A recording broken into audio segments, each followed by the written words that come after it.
Welcome to Real Estate Radio Live, an informative and engaging podcast discussing everything you need to know about the world of real estate. Your host, Joe Caccera, provides you with insight and guidance on how to buy, sell, finance, and invest in real estate. He also offers real estate tax management strategies, new construction advice, home improvement tips, and much, much more. And now, to guide you around the world of real estate, here's your host and Real Estate Radio Live team leader, Joe Caccera. Welcome in, Joe Caccera with Real Estate Radio Live. Thank you for those that are continuing to follow the show on social media or Facebook. As most of you probably know by now, we are, hope it's not too devastating, we're recording the show for the purposes. We're having a lot of problems with live Facebook feeds. So we're recording the show, doing the video, and then putting them on Facebook afterwards. It's a lot better quality.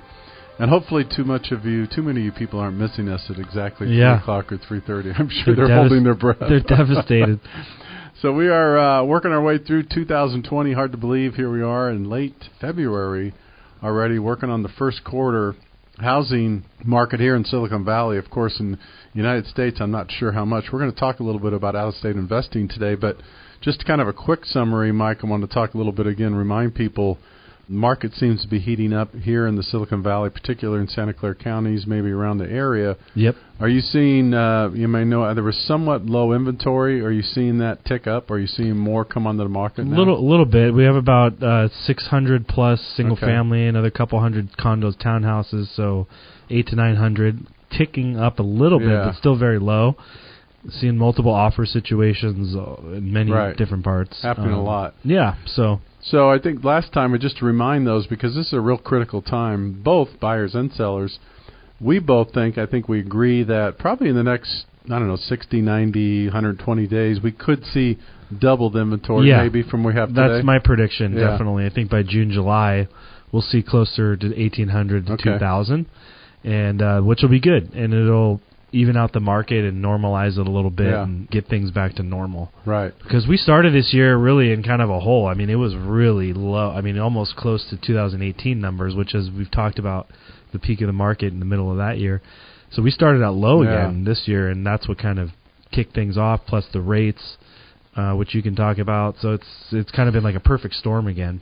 As we look back, do you remember, not the exact date, but wasn't there a time in 2019, I want to say maybe middle, early summer, late summer, where you had about 12, 13 plus 100 on the market? Oh, it was more. It was maybe it was 16 north or of 17. It was almost it was north of 2 for a while. Oh, okay. Yeah. So when was that? Yeah, roughly? that was do you remember? probably in the summer sometime. I don't remember exactly when. But that's interesting, isn't it? Yeah, no, that was what made the market more normal. I hate to say brought it down, because it really wasn't still down. It was, oh God, my house isn't selling in 2 days. It's taking 10 days now, and people were freaking out.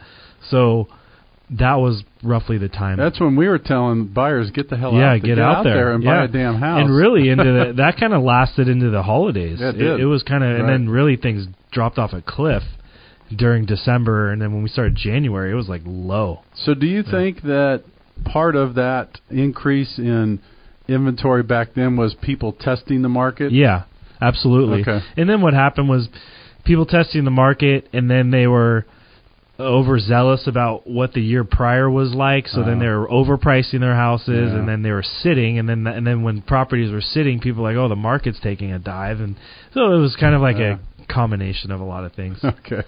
So very good. So we're going to talk a little bit about investing in out-of-state, real estate out-of-state, so we're going to chat about that. But again, just to quickly close this loop here, buyers, get out there and make a move. I'm telling you, it's going to get, in one sense, you could say, well, gee, Joe, you just said there's going to be double inventory in 5 or 6 months. That's true, but right now still, even though it could be tough because it's low inventory, sellers certainly, it's a good time to get the home on the market. But I would say if you're in the mode to be a buyer, it's also a great time right now still. Granted, I would say 6 months ago is a better time. It doesn't matter.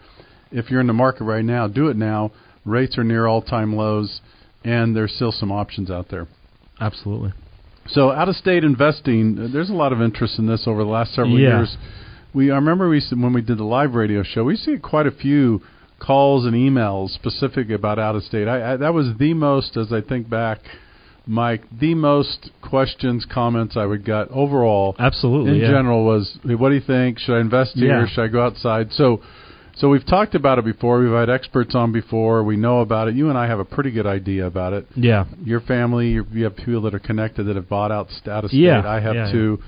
So tell us a little bit about, maybe we could talk about the philosophy still. Yeah, that's where to first start. I mean, the philosophy really is you're investing out of state for cash flow and not for appreciation. Unless you're buying in like New York or similar market to Silicon Valley, you're investing out of state for cash flow. I want to make that very clear.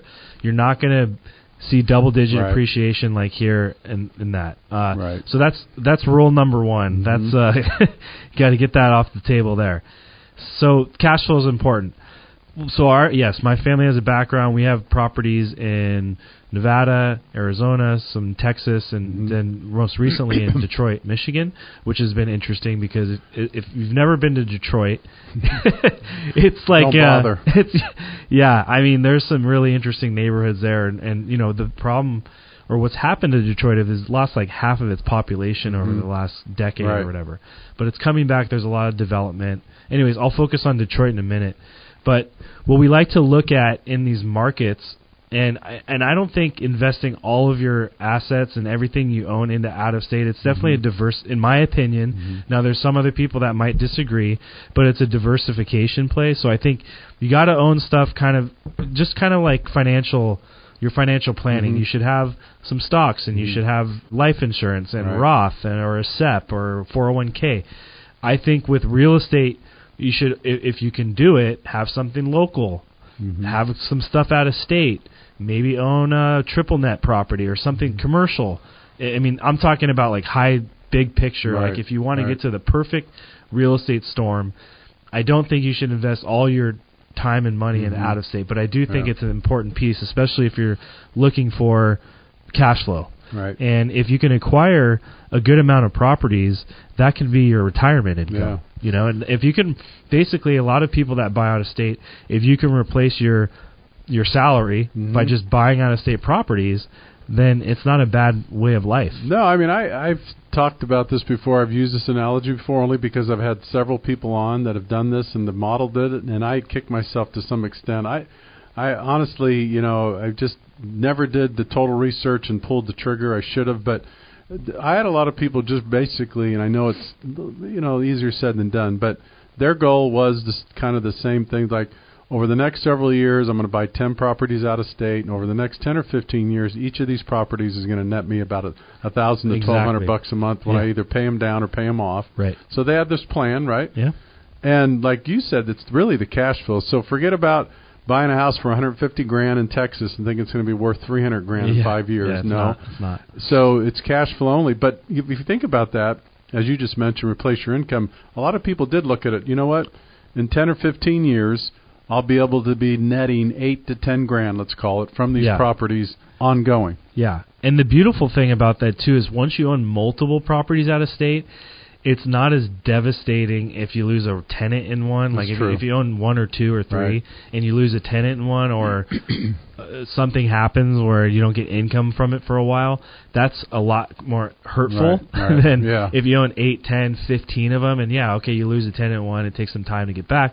You're still okay, right? You know, so that's another thing to keep in mind. And always the example I love the absolute most, and I probably told it a bunch of times in this show, is the type of property owner that owns something this lady that our exchange guy, Ron Ricard, 1031 IPX, she sold a house in Cupertino for $2 million, was getting $4,000 or $5,000 a month in rent, and 1031 exchanged that into 18 houses or 17 or 18 houses in Vegas that were all getting about $900 or $1,000 a month rent. So she quadrupled. So first, she deferred the taxes of the sale on that property in Cupertino. Amazing, paid no taxes, and then bought those houses, quadrupled her income, and now whenever she needed a little bit of cash, she could sell one off at a time and not take as big of a tax hit. Or put a loan on one. Or put a loan on one, whatever. But the main thing is she quadrupled her income, and I think she even lived in one, you know. And so those are the type of things that you can do with out-of-state investing. So it's a cool thing. Yeah, no, it is. So those that are interested, you can always contact us. We have good contacts. We have people that we trust and rely on that help you invest. But over and above, what I would say was to be this, and I'm sure Mike could add some too. Just start your research. The beauty about online and everything that you have today is there's so many resources.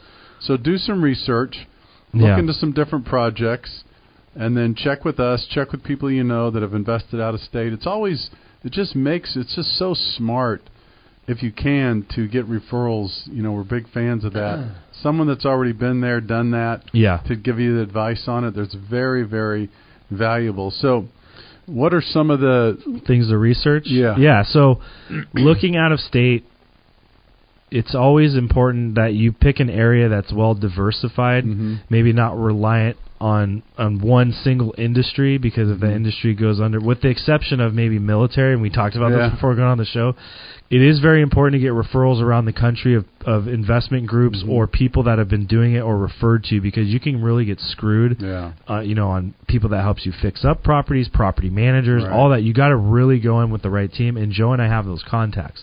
So that's the first thing. And then the other thing is, again, so it's got to be well diversified from a general job market. I also like military areas, and I asked a guy one time, he was like, well, what if the military this is an investment guru apparently.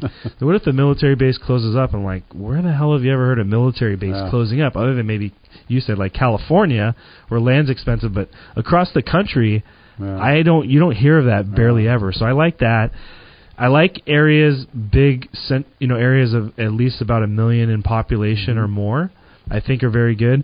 And also, how about, I hear all the time, somewhere near colleges too. Colleges, like big colleges, or the other thing is NFL teams is an interesting one. Okay. Which a couple of these towns that I'm going to mention in a minute, you'll see the trend. Okay. So NFL towns are pretty interesting too. But because those are mostly in big metropolitan areas that are diversified and have development going on and all of that. But yes, colleges as well. Yeah. So those are some things to look at, think about. The other thing is planning. You could do some additional research and see. A lot of people will say if you're looking at certain areas, sometimes you call it a risk, you call it a hunch, you call it whatever. But I know a lot of people, Mike, that will do this. They'll say they'll actually go into a place where it's not. They're probably looking at 3 to 5 years. Maybe they have some insight that says Starbucks or Costco or Walmart's going to go in the next 2 or 3 years. So there's these indications in the future. Now, you take a bit of a risk, because what if all of a sudden something turns and they don't open? Right. But that's that part too, right? Do your research and find out where some of the expansion and growth is going to be. Absolutely. And there's always risk in anything you do, what. And that's why, again, getting back to the more you own, without going too overboard, but, the more you can kind of help yourself out if things change in certain areas, the better. Right. So we mentioned Detroit earlier, and if you go into some of those neighborhoods, I mean, it looks like a bomb went off on some of these places. I mean, houses just totally dilapidated. I've seen pictures of houses where trees are growing through them, and because people just left, have left these neighborhoods. A lot of the neighborhoods are turning over. The big development is going on in downtown Detroit.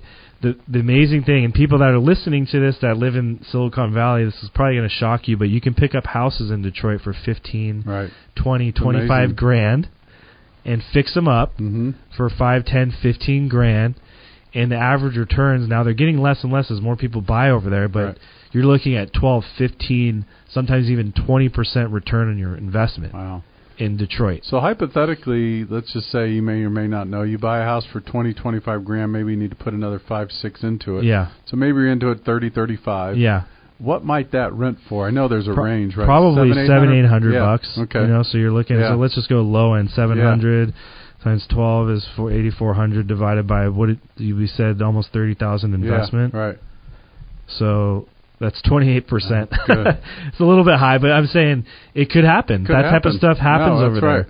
And so that's that's a good point. But there is then you really have to analyze, like how we know the suburbs in San Jose, the Willow Glens, the Cambrians, the Almadens. It's the same thing in Detroit. Right. There's different suburbs there that will yield different rents, higher purchase prices, higher construction costs.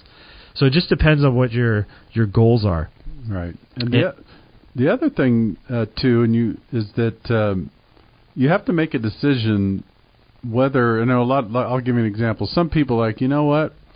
I realize, I hate to use this word, but the whole slumlord thing. Some people will just say, you know what? I realize it's a really bad area, and I'm just going to put up with that because I'm looking at it as a long-term investment. Yeah.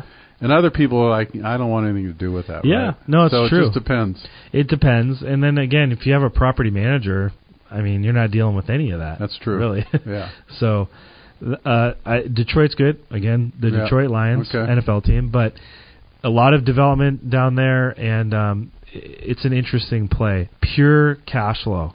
Mm-hmm. I wouldn't bank on any type of appreciation. Now, here's another hybrid model, is Jacksonville, Florida. Mm-hmm. So, again, Jacksonville NFL team's there. It has military. There's a lot of actually new construction going on in Jacksonville, so this is going to be a higher barrier to entry in Jacksonville from a purchase price standpoint. But this is more of a hybrid model. What I mean is from a cash flow and small appreciation, because they're building a lot of brand new multifamily, what they call quads over there that you can buy. So you can buy like a fourplex over there, brand new, for like $500,000. And I'm just looking at the numbers here. You can rent about $1,100 to $1,200 a door. Property taxes are different. They're about 2 to 2.5%. You're looking at 9 or 10% returns. Right. And with a little appreciation. So that's an interesting play. You have to have more money for that one because those quads are selling for more new construction. So that's something that's happening right now, too. But they're brand new, too. And you have no maintenance. Right. And there's a lot of other factors that go into that. The maintenance factor. The other one is natural disaster. So we live in California where we have earthquake insurance. There's a lot of parts of the country that have floods. Flood insurance kills cash flow because it's so expensive. A lot of people out there know flood insurance is usually 2 to 3 times the average of regular home insurance. So that's going to kill your cash flow. Then there's the tornadoes and other things. So you got to really analyze where you're buying too if that worries you. Some people don't care because they have insurance and it covers it. But you have to look at that too if that's a concern. So what are some of the other areas that they're hearing about or looking at? Yeah, Detroit, Jacksonville, Tampa, Florida. Okay. Again, both Florida, that's no income tax, state income tax. Yeah. Nevada, same thing. There's, I think, how many states? 9 or 10 that have that. Tampa, Florida, you're looking more in the low 100s for houses. You're looking at about 8 to 10% returns as well. Again, Tampa, Florida, another NFL team. Cleveland, Ohio, the lowly Browns. But that's similar to Detroit. No natural disasters in Cleveland. Let's see, a lot of millennials are moving to Cleveland. It's kind of seeing a renaissance right now.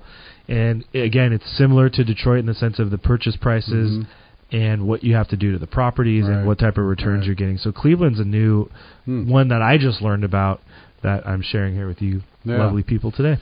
Have you done the research or looked into the difference of the options? Let's say, of course, you want one option is to buy a place and then just go in the contract, get a renter that's an annual renter, right? That's one way to do it.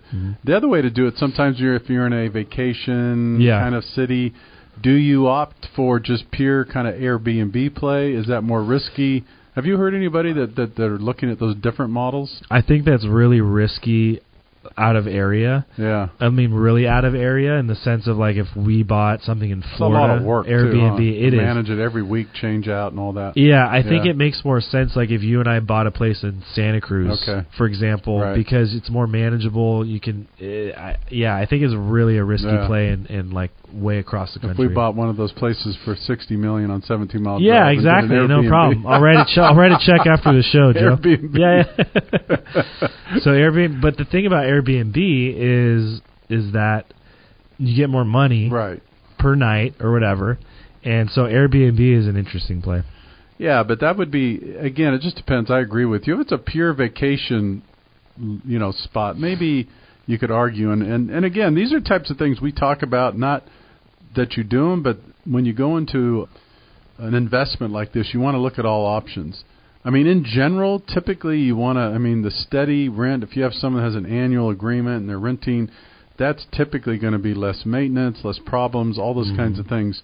Wear and tear, you know, you always take the risk when you have people coming in and out of your place. It's going to be different, too. Absolutely. And you have to budget for that, too. Yeah. You know?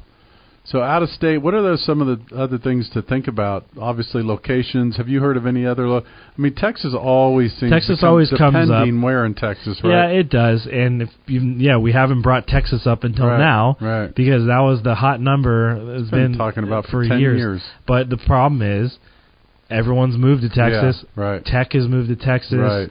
It's very popular now, so prices are higher. I mean, still, you can get a mansion over there. For compared to what we have here, you can get a beautiful home there. Right. And from an investment standpoint, it's getting further and further out from the original areas that people were investing in from out of state. Now you're looking at a little bit more obscure areas. But there's still stuff out there in Texas. It's just not going to be the same ones that we've been talking about for the last 10 years. Okay. So, but still, good. Texas is good. Nevada is good, as we know. All the talk is about Tesla and all these other big companies going into that monster complex that they're building out in the middle of outside Sparks. So there's a lot of development going on over there. And again, that's getting more expensive as all that hype continues to go on. Arizona, another area. A lot of the main metropolitan areas are probably a little bit expensive for out of state, but the further out you get from that, there's some opportunity there too. Yeah, I would say this. We've talked about this before in terms of investing. If it's an investment, again, long term, and that's what most of these things are typically. If we say cash flow, it's long term because you're not going to do this fix and flip type thing. Some people do, but if you're doing it for cash flow, don't, again, get caught up, you've heard us say this before, in trying to time this perfect situation, perfect this, perfect that. Yeah. You're going to have ebbs and flows. You're going to have markets that are going to change a little bit. I would say do your due diligence and look at what this town, city, county, state looks like over the next 5, 10, 15, 20 years. Yeah, absolutely. And don't just do something and close your eyes and roll the dice. But my point here, Mike, is, you know, once you make your investment, understand that it's going to take a while. Yeah. And again, forget about the equity and the appreciation. That could be somewhere down the road too. But keep an eye on cash flow because that's what most we're talking about right now. Yeah, absolutely. The cash flow is key. One other thing I wanted to mention, too, is if you notice the theme behind a lot of these areas that I'm mentioning, the reason for appreciation, so if you look at the Silicon Valley, we're called a valley for a reason. It's a valley. Right. Okay? There's nowhere to go here. That's why, and then so you combine that with jobs and everything else, that's why real estate just continues to go up. Whereas a lot of these other big areas we're talking about, there's room to sprawl. The Arizonas of the world, the Texases of the world, Floridas, Detroit. There's room to go horizontally, not vertically. Right. So that's why that leads to lack of appreciation. I'm not going to say non-appreciation, but lack of appreciation because you can go horizontal and not vertical. Yeah. So just something to keep in mind. No, it's a really good point. And as always, before you do any of this, especially for people that are just doing it for the first time, sit down, talk to especially, CPA, get some tax advice, find out what it means. If you're doing a 1031 exchange, find out what that means. Maybe I know a lot of this stuff we talk about because we're used to it and we see people every day that deal with it. But don't take it too lightly. Before you make a big decision like that, really find out what it's going to mean. Taxes, maybe in another state they're different. Financial planning.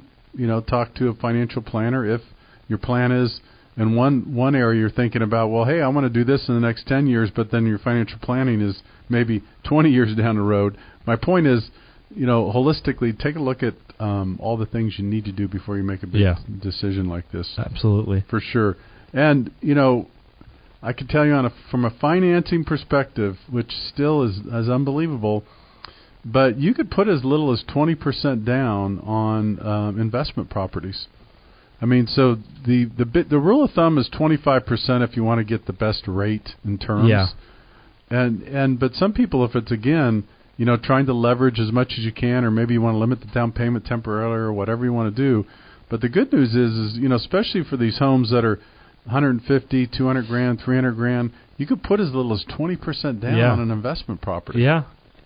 oftentimes the numbers still kind of work. Even with the loan payment, they'll work, or you'll either make a little bit or break even for a while, and then you can pay it down in chunks.